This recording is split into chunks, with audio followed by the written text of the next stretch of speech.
As you notice, there is no carburetor,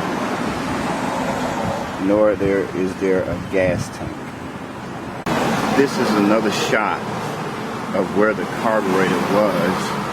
What I did was put a series of nipples and T and intake valve right here.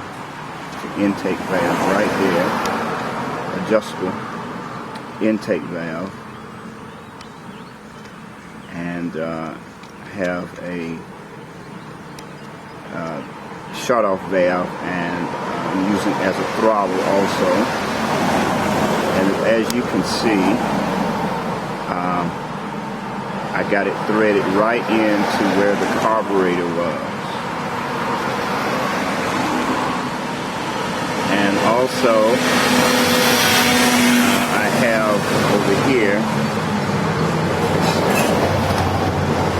a tank, and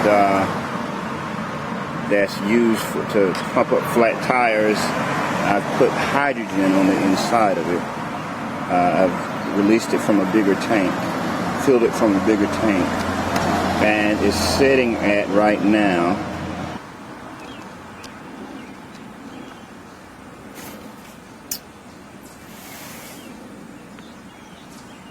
at this point it's about 62 psi.